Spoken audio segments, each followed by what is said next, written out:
महात्मा विदुर से महाराजा धीराज धृतराष्ट्र पूछ रहे हैं कि वे कौन से लोग हैं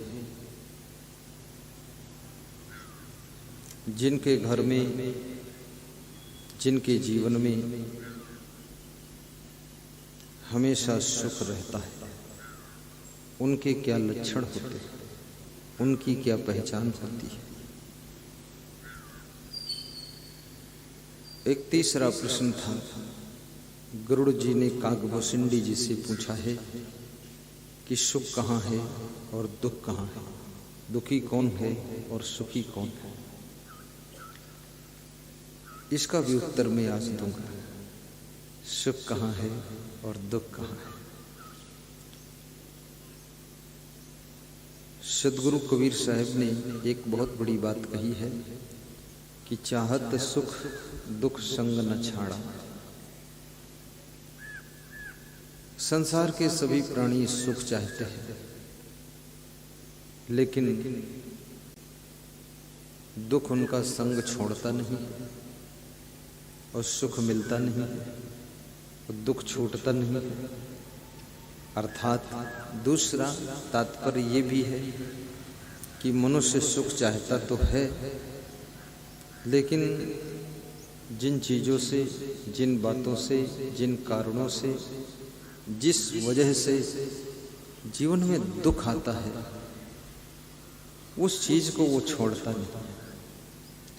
दुख तो छोड़ना चाहता है, लेकिन जिन कारणों से दुख पैदा होता है उन कारणों को छोड़ना नहीं चाहता है। ये तो चाहता है कि हमको दुख न मिले, लेकिन जिस वजह से दुख मिलता है उस वजह को नहीं छोड़ना चाहता है। आदमी चाहता है जुआ खेलूं, शराब पीऊं, ताश खेलूं, सब नशा व्यसन करूं, लेकिन फिर भी सुख पाऊं, संपन्न रहूं। तो ऐसा कैसे संभव है। तो साहब कहते हैं चाहते तो सुख हो, लेकिन तुम्हारे जितने काम हैं वे सब दुख वाले ही है। जिन कार्यों से दुख मिलता है वही काम करते हो, गलतियां भी बहुत करते हो।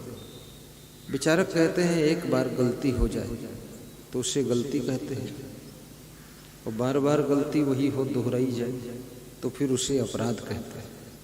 और जो गलती अपराध बन जाती है फिर उस गलती की सजा आपकी गलती ही देती है, दूसरा कोई दे न दे, लेकिन आपकी गलतियां ही आपको सजा देना शुरू कर देती है।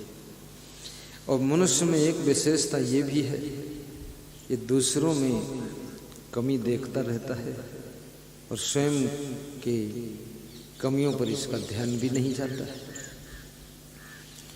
दूसरों में छोटी सी कमी है, उसको देखकर चर्चा भी करेगा, प्रपंच करेगा, निंदा बुराई करेगा, उसी की बातें करता रहेगा, लेकिन अपनी गलती को न देखता है, न मानता है, न सुधारता है। और कोई दूसरा बता दे तो उससे नाराज भी हो जाता है, फिर उससे गठान बांध लेता है मन में कि मेरी गलती बताते हैं, मैं तुम्हारी गलती निकालूंगा। अपनी गलती को दूर करना साधना बताया गया है। और गलतियां आपको कमजोर करती हैं, गलतियां आपके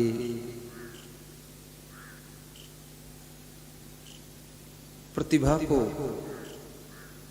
धूमिल कर देती है, गलतियां आपके प्रभाव को कम कर देती हैं, गलतियां आपके मनोबल को भी डाउन करती हैं। और गलतियां, अधिक गलतियां करने से स्मरण शक्ति भी कम हो जाती है, और गलतियां आपको अशांति भी देती हैं, टेंशन भी देती हैं, तनाव भी देती हैं। और आदमी तो एक है, लेकिन गलतियां अनेक हैं। अनेकों प्रकार की मिस्टेक आदमी में रहती है। कभी वो गाली बकता है, और गाली बकने के बाद फिर पछताता है, पछताने के बाद कहता है कि मुझे ध्यान ही नहीं रहा कि मैंने आपको इतनी गाली दी।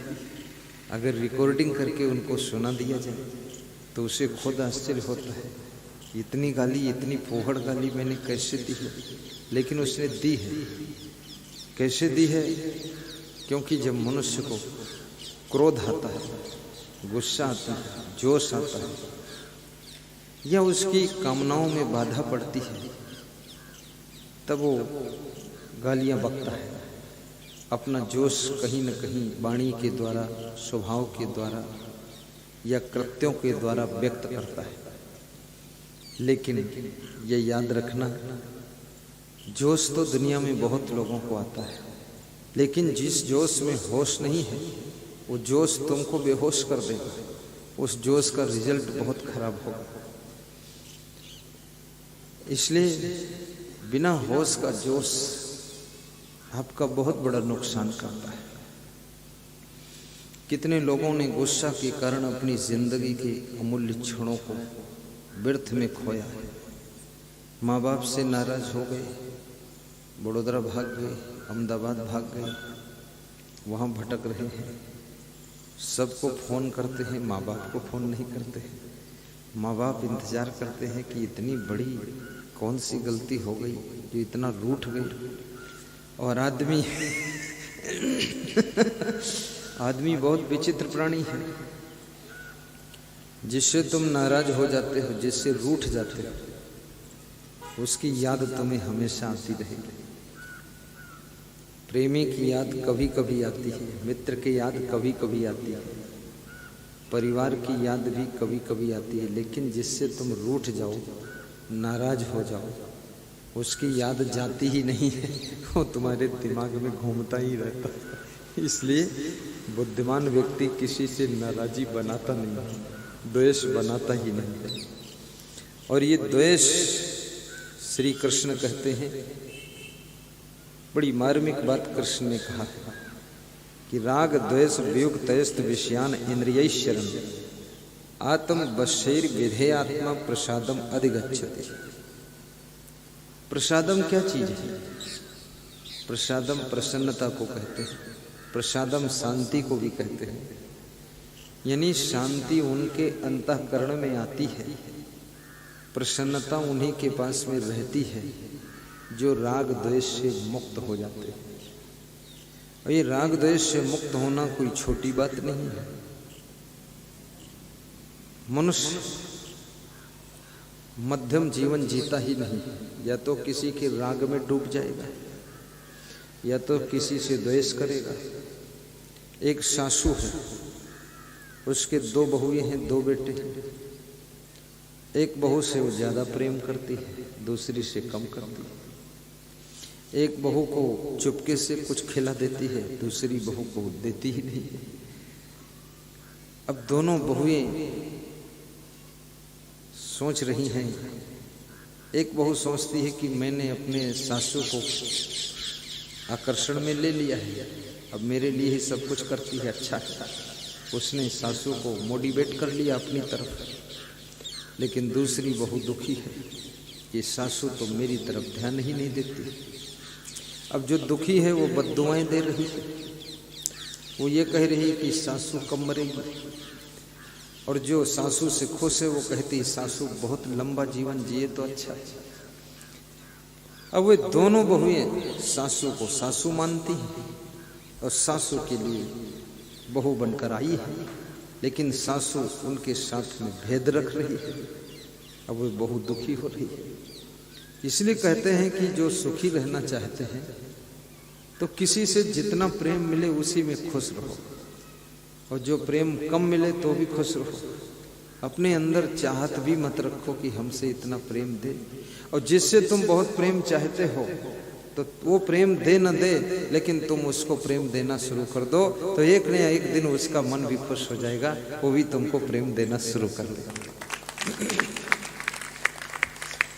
और सदगुरु कबीर साहब ने प्रेम का बड़ा महत्व बताया है कि पोथी पढ़ी पढ़ जग मुआ पंडित हुआ न कोय, 2.5 अक्षर प्रेम का पढ़े सो पंडित हो। पंडित कौन है? पंडित एक जाति ब्राह्मण की जाति होती है, उसको भी पंडित कहते हैं। दूसरे जो कथा सुनाते हैं उनको भी पंडित कहते हैं। जैसे मैं प्रवचन कथा सुनाता हूँ, मुझे भी पंडित कहते हैं। तीसरे जो बुद्धिमान होते उसको भी पंडित कहते हैं। चौथे जो बहुत साफ सुथरा पवित्र रहते उसको भी पंडित कहते हैं। और पांचवें जो हर बात का बहुत सुंदर जवाब देते उसको भी पंडित कहते हैं। और छठे उसको भी पंडित कहते हैं जिसका अंतःकरण बहुत पवित्र है, मन निर्मल है और सभी से प्रेम रखता है, किसी से राग द्वेष नहीं करता है। कबीर साहब उसको भी पंडित कहते हैं।